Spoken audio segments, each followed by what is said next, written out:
You're listening to Conferences Online Allergy from Children's Mercy Hospital in Kansas City, Missouri. Today is July 19th, 2024. We're doing our orientation series and we will be discussing clinical management of asthma. This is presented by Dr. J. Portnoy, a professor of pediatrics, and Dr. Arti Pandya. She is an assistant professor of pediatrics in the Division of Allergy, Immunology, Pulmonary, and Sleep Medicine at Children's Mercy Hospital.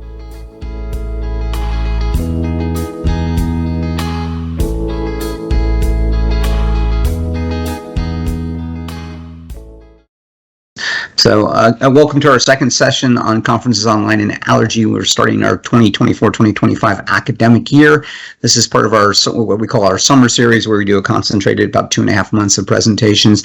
And we're just starting out with our first day today. We just got done hearing about rhinitis, and now we're going to move on to information on clinical management of asthma. We have Dr. Arti Pandya as well as Dr. J. Portnoy who will be presenting. Thank you. All right. Thank you, Dr. Miller, for the introduction. Dr. Portnoy is a professor of pediatrics here at Children's Mercy in the Division of Allergy, Asthma, Immunology. I'm an assistant professor, and we're going to go ahead and talk about asthma today.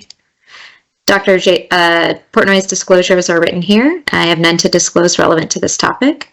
Today, our objectives will be to be able to diagnose asthma, prescribe an asthma treatment plan, as well as manage future episodes of asthma. We have a couple of different scenarios written out here. We have a 6-month-old with several days of fever, wheezing, and retractions who tests positive for RSV. We have a 2-year-old with their 3rd episode of wheezing, coughing, and difficulty breathing. We have a 5-year-old who has presentation with persistent cough each fall, no history of wheezing or response to albuterol. And we have a 10-year-old with difficulty breathing during vigorous exercise with no wheezing or coughing. So we are going to go through these different types of scenarios here, what actually meets the indication of diagnosis of asthma, and then ultimately kind of go back to this and figure out, well, which one of these is asthma and which one of these would require kind of further evaluation or questions, and then which one of these are not asthma. So asthma is a syndrome, and criteria for asthma diagnosis includes having lower airway obstruction. They can have also upper airway obstruction. This obstruction is variable. It's not a fixed obstruction that they have, and it's a recurrent something that has recurrent symptoms as well. Age is not a factor. I think, previously the understanding was you have to be a certain age to have this diagnosis, but now we know that that's not true. Diagnosis for asthma, we know that this is a predictor of future wheezing and future episodes. We want patients to be prepared if they do have symptoms that recur. So in terms of the symptoms that we look for in asthma, the 4 kind of cardinal ones for us to remember include coughing, wheezing, chest tightness, and shortness of breath.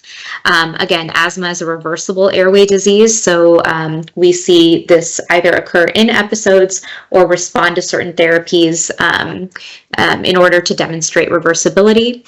Also, spirometric measurements or testing can be supportive of that, but we're going to get into that a little bit later. There are other types of terminology that have been used either analogous to asthma or referring to asthma. So these are all of the different terminologies that have been used. We're going to talk about the correct terminology for us to use throughout this presentation today. So obtaining a history for asthma, again, I was kind of talking about the cardinal symptoms here. So coughing, this is going to indicate inflammation. Wheezing is going to indicate airway obstruction. Difficulty breathing can indicate both. And then chest tightness. So chest tightness depends on whether the individual is able to kind of perceive and accurately tell you that they're having this symptom. So generally it's individuals who are a little bit older. How often the symptoms are present, whether they're episodic, whether they're persistent. If they are persistent, how often they're happening on a weekly as well as nightly basis. are all things that we're going to assess. And then time course. So if there's a seasonal pattern to these symptoms, if there's, again, just episodes where, for instance, URIs or infections are triggering the episodes of these symptoms. And then again, if they're persistent, it suggests either refractory disease or some ongoing exposure that is triggering the patients to have persistent symptoms. So these are things that we are going to assess, and then also we are going to get into individual triggers that can cause symptoms as well. Yeah, I'll kind of get into that next. So triggers for asthma here, we have a couple that are listed out here, including allergic triggers, pollen, molds, animals, dust mite, cockroach, rodents. We have irritants, including smoke, particles, pollution, wood burning, as we kind of mentioned in the former talk, as well as essential oil, candle use. Infections certainly can be a big trigger.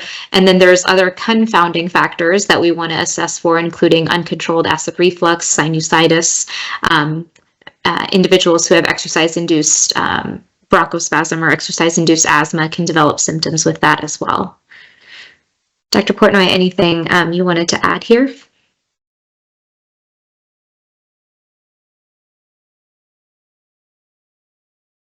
I forgot. I need to unmute my microphone. Oh. With respect to infections, rhinovirus and RSV are pretty common triggers of asthma.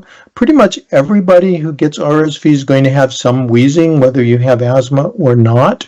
Most kids who don't have asthma have mild wheezing and don't end up hospitalized. Kids who have asthma or at least hyperactive airways end up having more severe disease, and then they end up being admitted to the hospital with this thing that we call bronchiolitis. So that's why it's a recurrent disease, and everybody gets at least one wheeze episode before they're called asthma, because if you get RSV, you're going to wheeze even if you don't have asthma. Rhinovirus is different. It's a strong trigger of wheezing too, but it's not as strong as RSV. So people who wheeze with rhinovirus tend to be the ones who have asthma. The ones who get rhinovirus and don't wheeze are the ones without asthma. So rhinovirus is a good way to differentiate between people with and without asthma. RSV, not so much, because pretty much everybody wheezes with RSV. Hopefully the vaccine will get rid of that and we don't have to worry about it. Dr. Portnoy brought up an excellent point. RSV, not the majority of individuals who get RSV will actually not go on to develop asthma. However, RSV remains a quote-unquote risk factor for asthma. So remembering that those two terms are kind of different, but those two independently do exist. Thanks, Dr. Portnoy. All right, so in terms of tests for asthma, we know that spirometry is a common test that we can perform that measures flow volumes. We have FeNO, which is the fraction of exhaled nitric oxide, which can measure inflammation, specifically referring to eosinophilic inflammation. So why test for asthma, or why perform these tests? So in individuals where the diagnosis is unclear, where you have a history that's unclear, or there's confounding factors that are present, certainly you can perform it. I think all of us know that there is a limitation, however, that if the patient is not actively symptomatic at the time, if they're at a time where they're feeling well and not having symptoms, these values can be normal, but that does not exclude the diagnosis of asthma. So knowing longitudinally what their history has looked at, like response to treatment, and then using testing as an adjunct can be important. And then also why we do testing. It helps, it can help determine the best treatment. We'll talk a little bit later, but in terms of asthma, the two major things we kind of assess when an individual does have asthma is the degree of impairment from their asthma, as well as future risk of exacerbations. So one such category that falls under assessing impairment is actually spirometric values. And so that does play a role into potentially determining your treatment. And then lastly, it could help monitor asthma control over time. There is this term that we use potentially called poor perceivers, where individuals may have ongoing airway inflammation, but they may not be perceiving their inflammation. And sometimes that is picked up with, however, maybe they have a history of like recurrent exacerbations. Then you perform spirometry and you see that they are actually obstructed. That can help determine the best course of treatment for those individuals. So we have our last point emphasized here, doing a test when the results will help make a decision about treatment. All right, so we have pulmonary function tests. We're going to go over this kind of briefly here.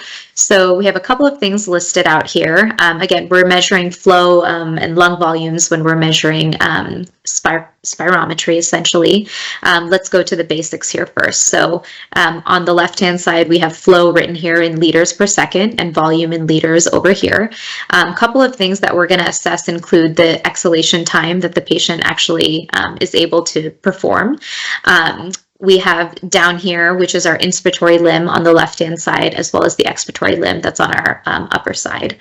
FVC stands for forced vital capacity, which is the how much air they're exhaling in a certain amount of time here. And the FEV1 is essentially the first second of that FVC.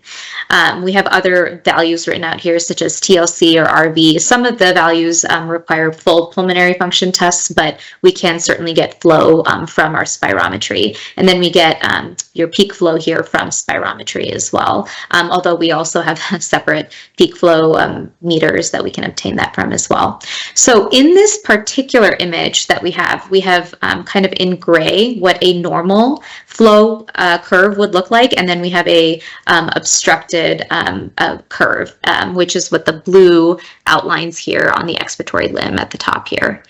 So I think that's kind of the major points here. Dr. Portnoy, did I miss anything?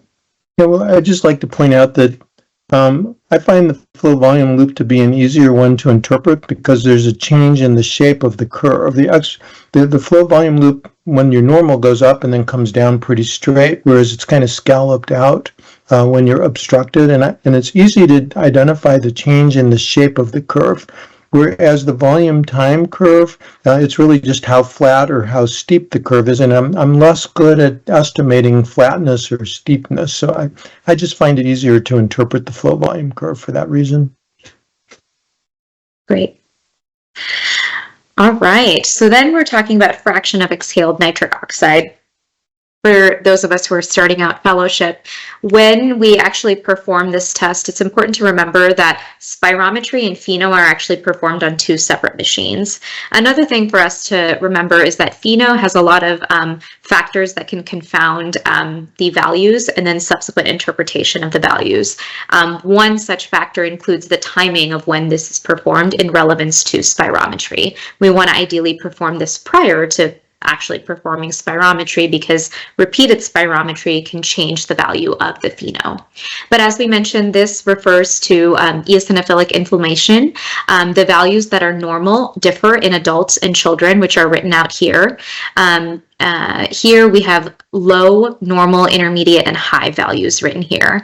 If they're low to normal in both adults and children, that's helpful to know that they do not have any ongoing, eosinophilic inflammation, barring that they don't have any confounding factors affecting their pheno.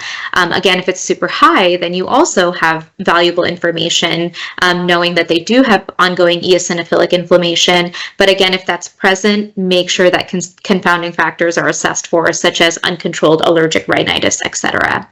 The intermediate range is kind of the hardest to interpret and know what to do with those values, because pheno can be used to guide what we do with our asthma therapy. Another way that pheno can be utilized is if there is potential concern for compliance with therapy as well. So those are the two things that we kind of hear most commonly in terms of how pheno can be used. And it can be a helpful value that can help guide our therapy, but just remember that there are confounding factors we want to take into account when we interpret this. Okay, so I think we're going to kind of go on to talk about treatment. When we're talking about treatment, like I mentioned at the beginning, it is imperative to assess both the impairment as well as risk with asthma. This is going to be very valuable information that determines the best course of treatment from your patient. The most important thing in asthma is also making sure your patients have good long-term follow-up and that reassessment is occurring, so that this is not just a one-time value that's assessed, but you're consistently assessing how their therapy is either benefiting them or not, whether they're controlled or not, and how that guides future decisions on therapy as well. So this is what we're referring to here. So the classification of asthma severity is based on what we see here on the left-hand side, impairment, and we'll go into the factors here that affect impairment. So impairment is determined by degree of daytime symptoms, degree of nighttime awakenings, use of reliever therapy. So particularly in this age range, 5 to 11, we have short-acting beta 2 agonists listed out, but if your patient is 12 or older, that's going to be the preferred reliever is going to be ICS-LABA therapy. So reliever therapy utilization, and then interference with normal activity. This can actually be a very important value for us to assess. Are they sitting out at, for instance, if you have a pediatric patient that you're treating, are they sitting out at recess every day? Are they not able to perform in PE like they used to? If they're athletic, did they have a sudden decline in activity? Or since we're talking about normal activity here, can you even walk up a flight of stairs without having difficulty? So all of these things are important. And then lung function as well. So this is what we were talking about with obtaining spirometry. The two things that are listed here are FEV1 FVC ratio as well as the FEV1 percent predicted. The FEV1 FVC ratio gives you an idea of whether obstruction is present. It doesn't really quantify the obstruction more than that. Quantification of obstruction occurs through your FEV1. So you can see here how the values also differ here. Really only in the severe category when it's less than 75 is where it's listed. Otherwise, your FEV1 is more of a factor that you look at with regards to degree of obstruction that the patient is having. And you can see that that kind of affects where they fall. So then you have risk. So this is risk of future exacerbations. Exacerbations includes if the patient has had systemic steroids. There's two ways to ask about whether they've had systemic steroids, if they've had them by mouth, or if they're in our population that we treat, if they've had them by injection. They can receive dexamethasone injections as a treatment for exacerbations as well. So modality and whether a systemic steroid has been administered, whether they've had a hospital visit, an inpatient stay, PICU stay, all of those things are going to be assessed when you're talking about exacerbations. Now you've obtained all of that information. How do we use that in terms of building, the classification for the individual? So there's two major categories you see here at the top: intermittent and persistent. You can see under the intermittent category, there's no mild, moderate, or severe. If they're intermittent, they're going to be called mild intermittent asthmatics. If you have a persistent individual, then you classify them as either mild, moderate, or severe. What do I do if someone has one symptom in one category and another symptom in another category? How do I determine when I'm staffing, is this actually like a moderate or mild? What do I call them? Generally, what we do is we go based off of kind of where they fall in the most severe of these values when we're obtaining the history. So that is how we do the initial classification for asthma. And again, this information is utilized for determining therapy, which is what's written down here, STEP.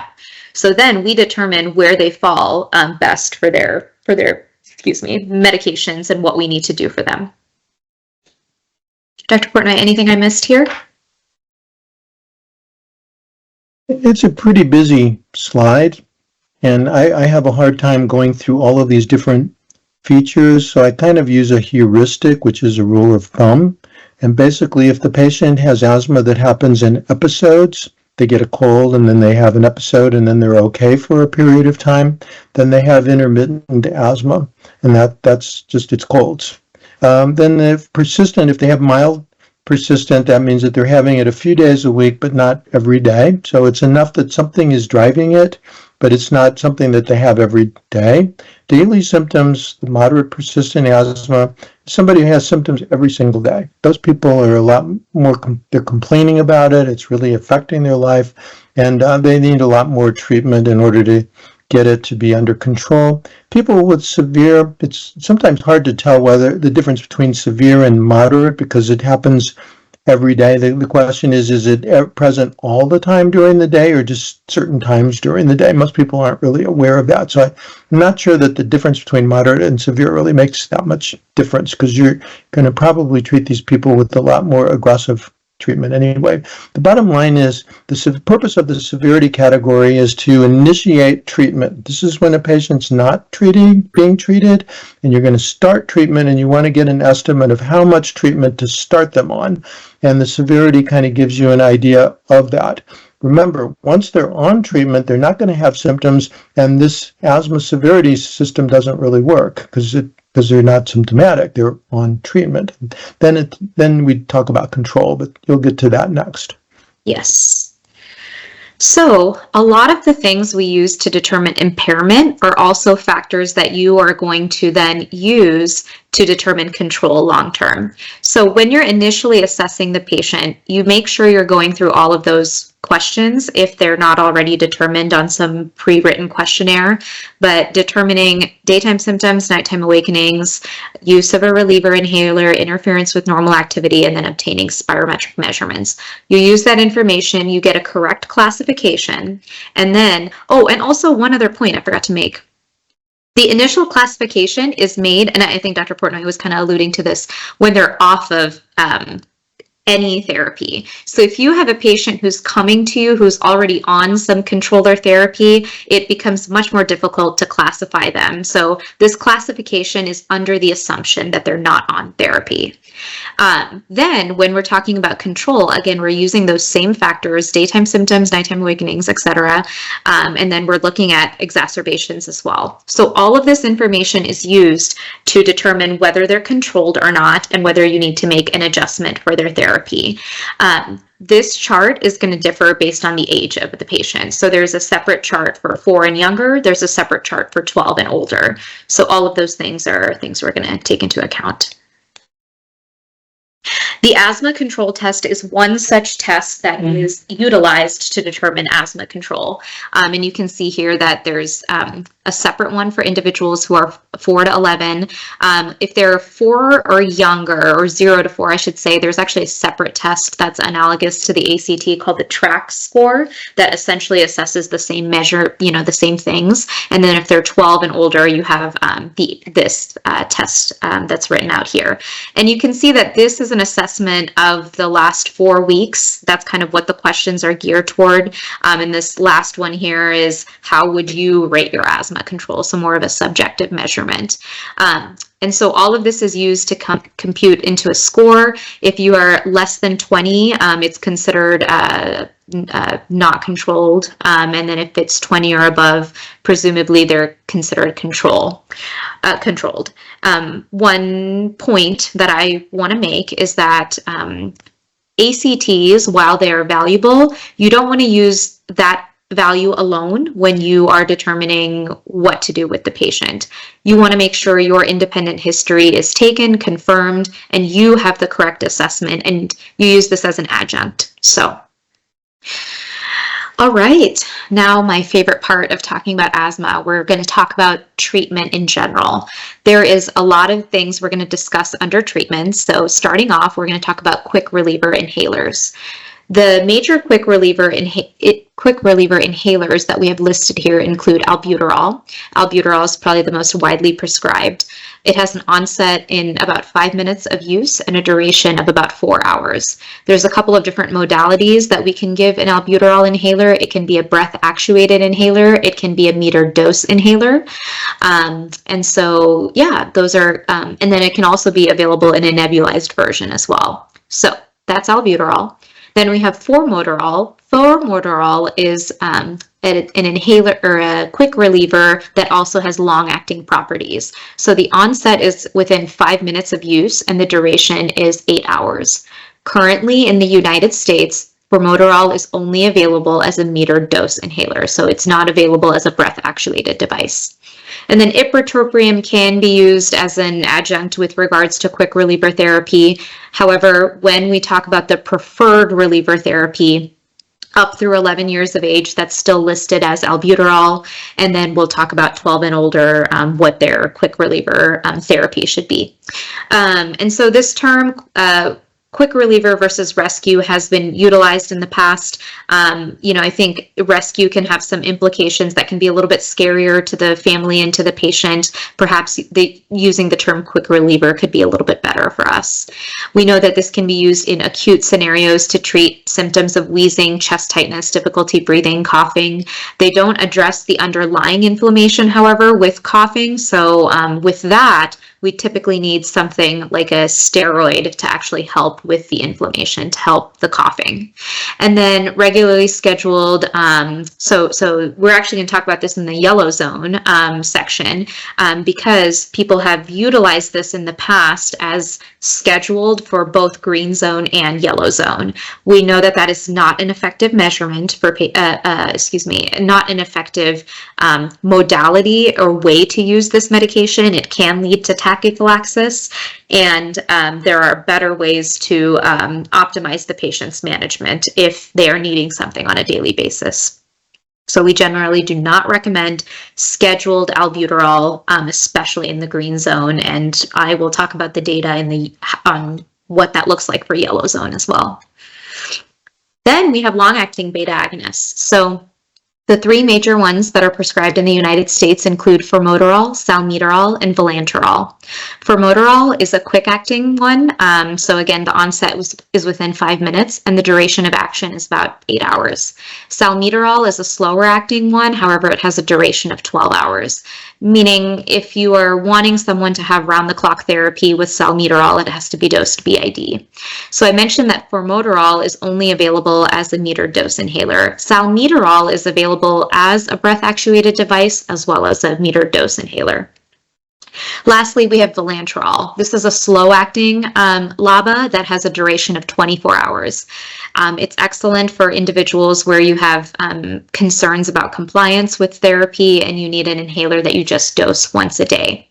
The limitation is that it is slow-acting, and vilanterol is only available as a breath-actuated device, so not available in a metered dose form.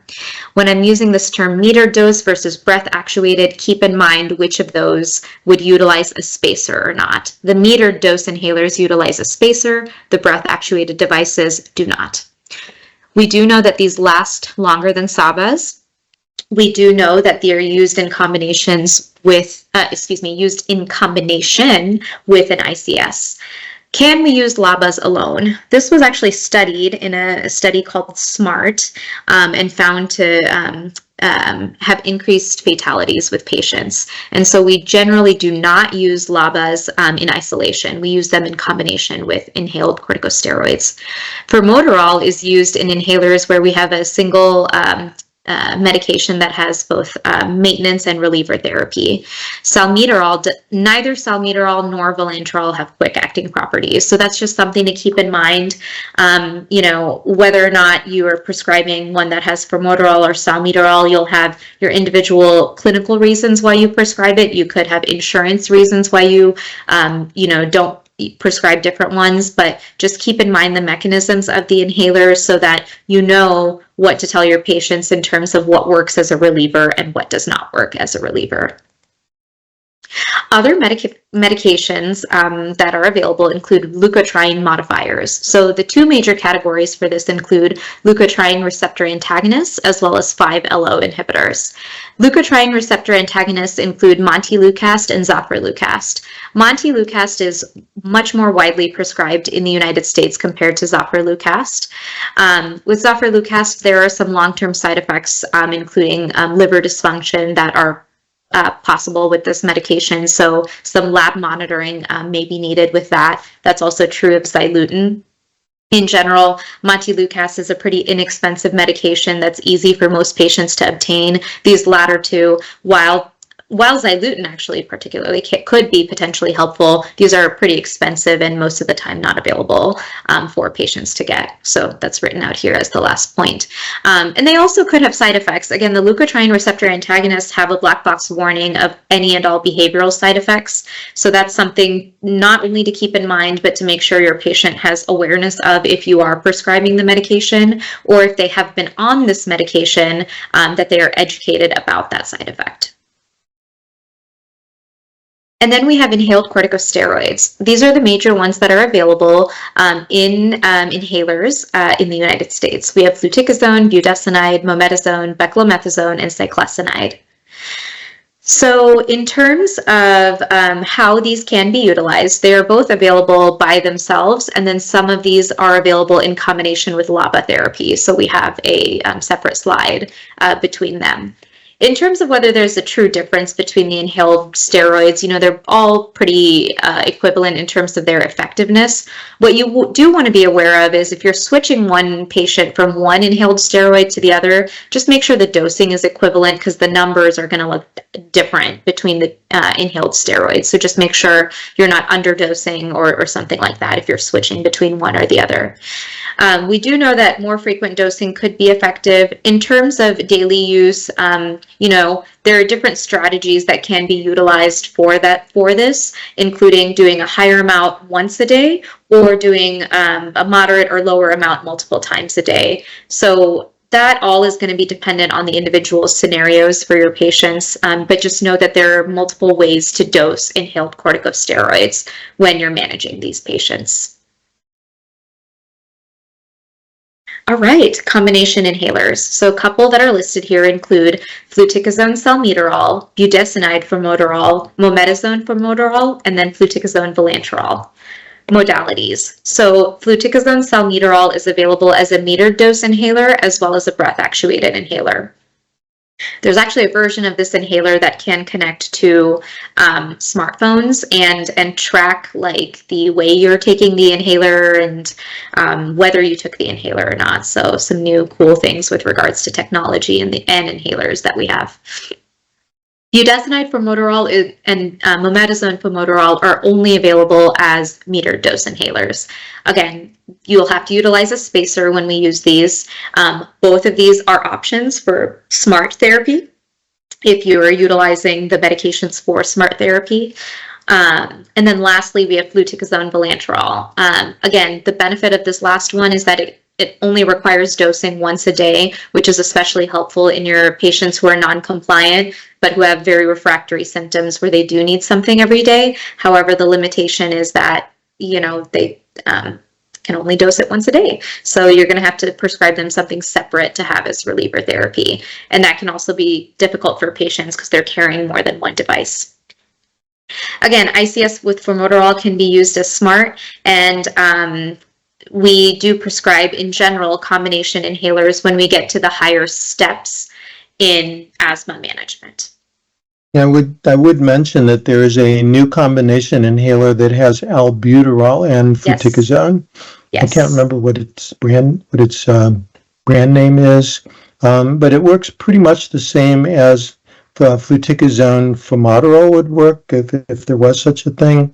And the reason that albuterol was put in instead of formoterol is that allergists in the United States are more comfortable with albuterol than formoterol. They're just more familiar with it. So it can also be used for SMART therapy, but allergists who didn't know about formoterol might be more likely to prescribe albuterol in combination with fluticasone. So that's another option that's now recently became available. Yes. Biologic therapy. So we have a couple of options with regards to biologic therapy. We're just going to briefly cover this in this talk because there's going to be some subsequent talks on both allergen immunotherapy, and then you will have multiple talks on biologic therapy throughout your COLA series. With regards to the mechanism for the biologics, you have biologics that target IgE specifically. You have biologics that target eosinophils in a couple of different ways. Blockade of IL-5, blockade of IL-5 receptor, blockade of IL-4 receptor in combination with IL-13 because they have a shared receptor. So a couple of different ways that we can do eosinophilic blockade with biologic therapy. We have TSLP inhibitors. TSLP is one of our epithelial cytokines that leads to lots of activation of our Th2 pathway. So it works much higher up in the atopic, or in the Th2, I should say, pathway. Allergen immunotherapy is available both via SCIT and SLIT in the United States. And again, we have a full separate talk on this that we're going to touch on details of that. So phenotyping can be important to assess which biologic therapy is best for the patient. Of course, biologic therapy can be expensive and it can require some hurdles through insurance to actually get approved. I know that there are some things that have come out in the media over the last week about certain areas that are no longer doing no longer require prior authorizations. However, where we are practicing, that has not quite hit yet. So these are still expensive and require some cumbersome process to get approved. And then lastly, if we are considering AIT, just remember that this requires a good degree of baseline control of asthma in order to proceed with that therapy. Otherwise, the biologic therapies are meant for refractory asthma. Spacers. So again, these are utilized for metered dose inhalers. There are spacers that basically have this mechanism here. You have an aerochamber, excuse me, cylindrical portion, which has anti-static material. Then you have a receptacle that connects to your MDI, and then plus or minus whether they have either a mask or whether they have a mouthpiece. In general, the mask is helpful for younger patients because with regards to the mouthpiece, it requires a certain technique to use it. We have to take a deep breath in, we have to hold our breath for 5 to 10, but ideally 10 seconds, and then breathe out. Whereas utilizing a spacer that has a mask on it, we take 5 to 10 tidal breaths. Again, if we can get to 10, that's great. Tidal breaths when you take that, when you're administering the medication for them to receive it. And then there's this little valve here that moves back and forth that visually monitors that the inhalation is being performed. Also, in general, spacers have, they make a loud sound if you're using them incorrectly. So it's also something you can kind of obtain when you're getting your history. Hey, when you're using a spacer, is there a loud sound that you're hearing? And that kind of clues you in that there is incorrect technique that's being utilized. Okay, now we're going to go over personalized management for asthma kind of based on the age. So the step-up therapy that we were alluding to in the earlier charts differs a little bit depending on the patient. Currently, for 5 and younger, for step 2 therapy, for instance, we still have recommended daily low-dose inhaled corticosteroid. For step 3, double low-dose inhaled corticosteroid. Again, this is for preferred controller. And then step 4, continue controller and refer to specialist. And then we have alternate treatments that are available here. This upper portion here is the most important. So you assess the patient, you make an adjustment to their therapy, but then you also review all of these things: symptoms, exacerbations, side effects, patient satisfaction. Again, this is derived from GINA, Global Initiative for Asthma, and the most recent version of this that is utilized for guiding therapy for patients. So you can see that this chart differs if you're 6 to 11 years old. We still have daily low-dose ICS, which is recommended in step 2. And then in step 3, you have low-dose ICS LABA or medium-dose ICS that's recommended, or very low-dose ICS formoterol or MART therapy, single maintenance and reliever therapy. And then you have a difference in step 4 and then step 5. Same thing, we still want to do reviewing, assessment, and adjustment of their therapy. In terms of their reliever, so again, 6 and 11, there is still a recommendation at this point in time that they use as needed short-acting beta-2 agonists. That's not to say that there isn't data that ICS formoterol can't work just as well in these patients. However, the guidelines are still saying that this is what the reliever therapy is for this age range. But that changes when you have a patient who's 12 or older. So the preferred reliever then becomes as needed low-dose ICS formoterol. And you can see how subsequently the different steps in terms of preferred relievers, controller, and alternate relievers are also different for these individuals. Okay, intermittent long-term controller therapy. So again, our approach to therapy differs depending on the severity of the patient. So if they're intermittent, mild persistent, moderate persistent.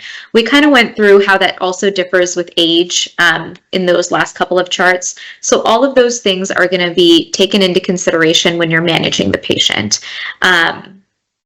And then I think we talked about phenotyping. We talked about consideration of biologic therapy.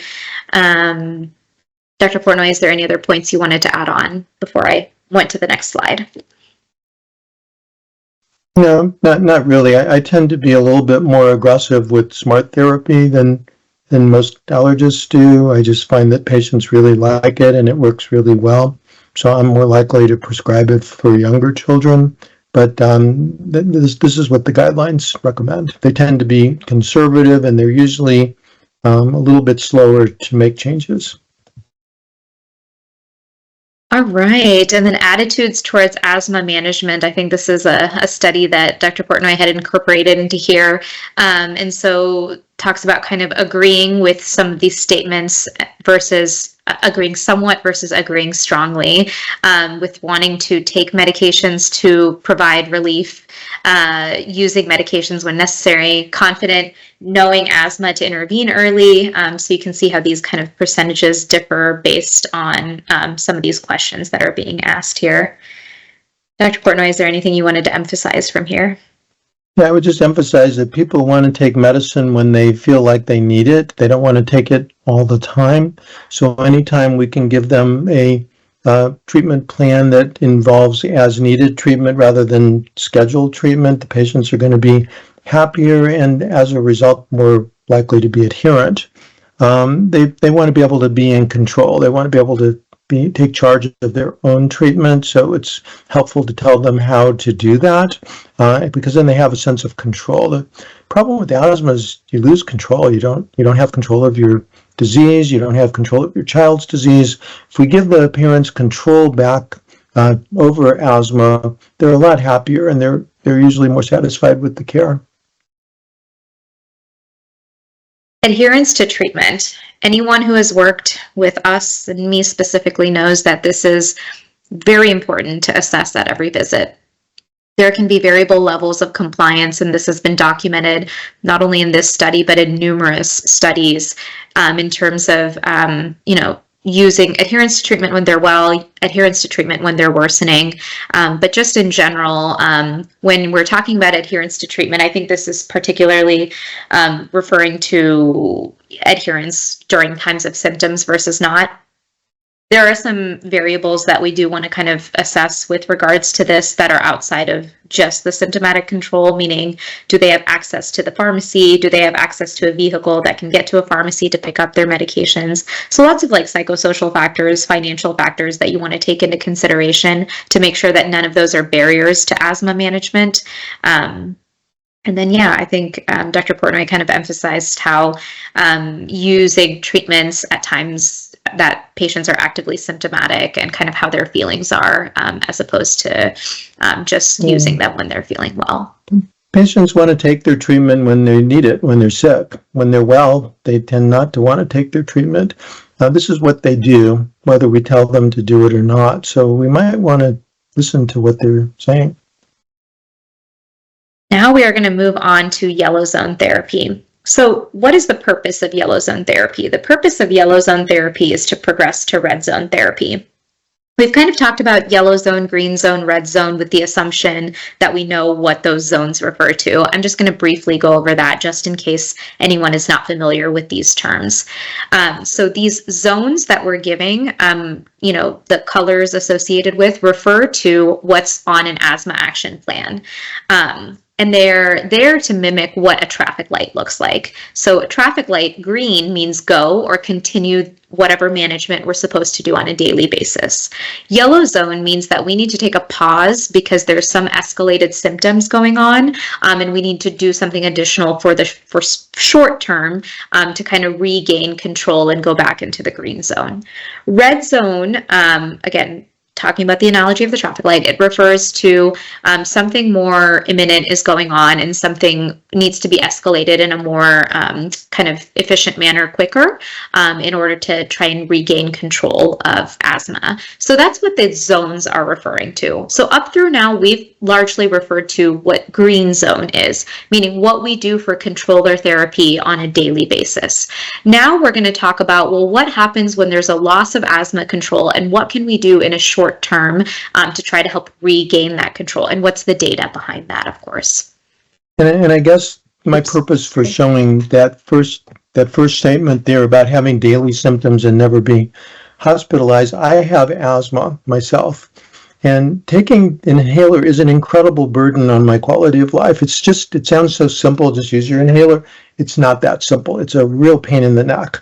And some patients would rather wheeze a little bit and not have their asthma as well controlled, and then not have to take as much medicine. Basically, the doctors and the patients have different goals. The doctors want their patients to not wheeze and have normal lung function and have normal E&Os and all of that stuff.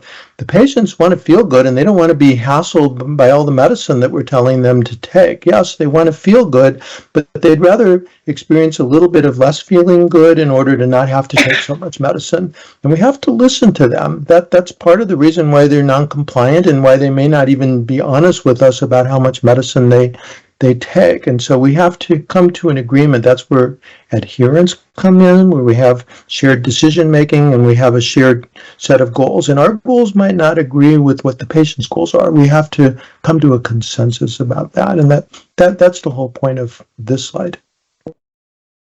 Right. So talking about different strategies for yellow zone therapy. So this is a very busy slide. I'm going to go over it very briefly just so you get an overview of yellow zone therapy, because I know this is something you will be reviewing over and over in your fellowship. So this was an excellent article published in Annals that goes over the major strategies that are available for yellow zone therapy with regards to what's been studied. There's scheduled SABA, there's intermittent leukotriene receptor antagonist use, there's intermittent ICS dosing, increase in maintenance ICS dosing, so doubling the dose of your inhaled corticosteroid. There's substantial increase in maintenance ICS dose, which is quadrupling or quintupling therapy. There's symptom-driven, which is use of ICS plus LABA, and then there's single maintenance and reliever therapy. So all of these things are outlined in this chart. I'm going to give things in an overview, so just make sure you review this in detail when you're going back over this information. So scheduled LABA and intermittent leukotriene receptor antagonist use, there's no significant benefits that patients see with regards to reduction in exacerbations for those individuals. Intermittent ICS dosing, however, could be very helpful depending on the age of the patient. You know, they were studied here in preschool age patients, and we did see a reduction in exacerbation in preschool age patients when this is used. So, when you are writing out an asthma action plan and when you are prescribing therapies, and especially if it's a younger patient, this is where there should be some caution if you're only sending them home with an albuterol inhaler, because we know that this exists. Then the most commonly utilized strategy for ICS is doubling the dose. Interestingly, this has been consistently shown to be ineffective across all age groups. However, we still utilize that. I know that I'm guilty of that, and all of us probably are, but just knowing that you know the data behind that and whether this is a useful strategy actually for your patient or not. Now, quadrupling or quintupling. Quintupling, I will tell you, in pediatric patients was shown not to have a substantial reduction in exacerbations. However, for your patients who are 16 and above, quadrupling your ICS dose did actually show a reduction in exacerbation. So just keep that in mind, because I know a lot of what I'm saying in yellow zone strategy doesn't work, but just remember these things that did work with regards to reduction of exacerbation. And for symptom-driven ICS LABA use and single maintenance and reliever therapy, you will see here top to bottom that this is consistently an effective therapy for reduction of exacerbation and regaining asthma control.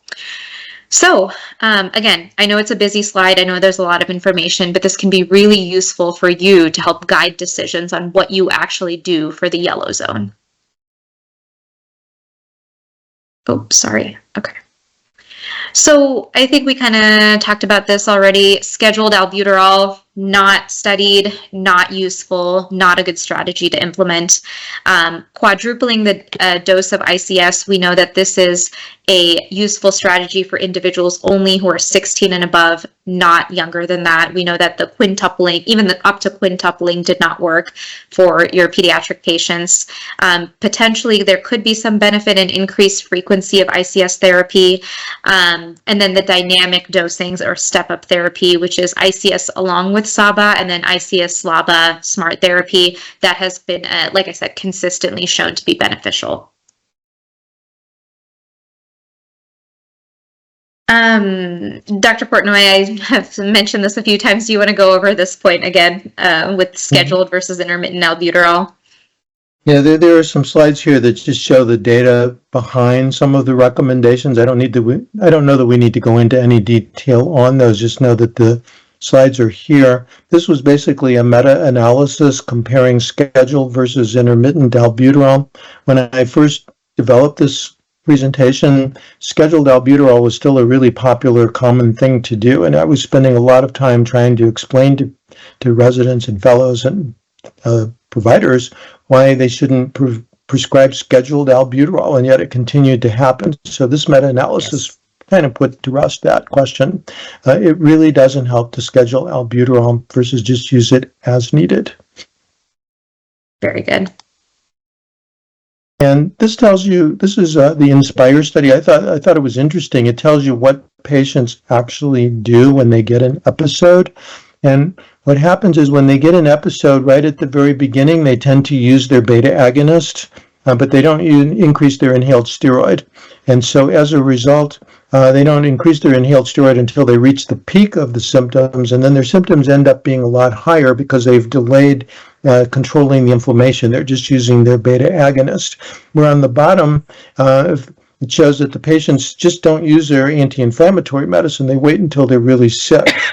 This was part of the rationale for smart therapy, because with smart therapy, if you increase your beta agonist, your anti-inflammatory or controller medicine goes up at the same time. So it's an automatic increase, and you're not relying on the patients to increase it themselves, which, as we see here, they don't do. So having it be combined together into an inhaler so that it automatically gets used is probably a much more effective approach. You can see this was done in 2006, and that's when smart therapy was first being developed and proven. And this study I find to be very complicated. It basically demonstrated that that if you combine budesonide and formoterol, you get better outcomes than if you try to use either one separately. So it basically was a prelude to documenting the effectiveness of smart therapy in a randomized controlled study. I'm not going to go through the details because it's really difficult, but there was a significant decrease in exacerbation risk if you used the smart therapy. Basically, there was a longer time for first, second, and third exacerbations. It reduced the exacerbation rate and it improved symptoms and lung function. And basically, smart therapy was more effective than regular therapy. And this shows the same things with a different kind of in a graphical form. You can go on. Okay. So it does show that the patients with severe exacerbations were a lot lower in the patients with the combination smart therapy as opposed to the individuals budesonide plus SABA and budesonide formoterol from maintenance and then SABA. If you don't use it as a maintenance, but if you use it as a maintenance and as a reliever, it's a lot more effective than if you just use SABA alone as your quick reliever. That's the bottom line. So SMART therapy stands for single maintenance and reliever therapy. Again, in order to effectively utilize this therapy, you have to have a LABA that has both short-acting and long-acting properties. And I think as we've kind of talked throughout the talk today, the one inhaler that kind of meets that, or excuse me, the one LABA that meets that criteria is going to be formoterol. The rest of the either short-acting or long-acting beta agonists do not meet that criteria. And so with formoterol, there's two formulations that go by different names, even now, that have formoterol with them, mometasone formoterol, and then budesonide formoterol. Again, these are both metered dose inhalers.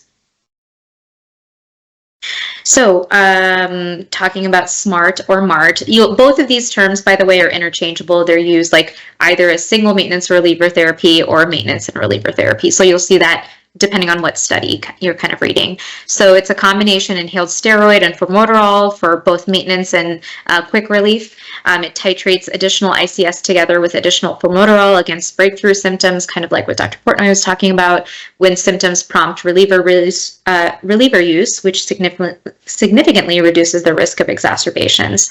So in patients 12 and older with high certainty of evidence, there's better evidence for SMART in step 3 and 4 compared with same dose ICS long-acting beta-2 agonist or higher dose ICS therapy plus short-acting beta-2 agonist as needed. Exactly what Dr. Portnoy was saying kind of in this last slide. And then better evidence for SMART compared with higher dose ICS LABA plus as needed SABA. And then with a moderate certainty of evidence in patients who are 4 and 11, there's better evidence of SMART in step 3 and 4 compared with same dose ICS with long-acting beta-2 agonists or higher dose ICS therapy plus shorter-acting beta-2 agonists as needed. So with regards to SMART, we saw that in the younger age groups that is listed on the step-up chart, it is still not listed in terms of changing the reliever therapy. So as Dr. Portnoy was saying, this could change as time goes on and as guidelines are catching up with all of these studies and things like that, but just kind of keep that in mind for your own knowledge. Biologics, we're going to have additional presentations on that, so hold tight. And then Dr. Portnoy and I will actually be talking about allergen immunotherapy in the not-so-distant future. Summary here, we're going to make asthma as a diagnosis when appropriate. This is kind of, using the correct terminology is important. It is a predictor of future wheezing. Using severity to prescribe initial treatment. Once your treatment is given, you can't necessarily reclassify. You can just obtain information on what their level of control is, which is this next point here. Monitor control and adjust as indicated. Give enough medicine to stay well. At every visit that you have, you kind of assess that, and then you see, can I step down on therapy? Do I need to step up on therapy?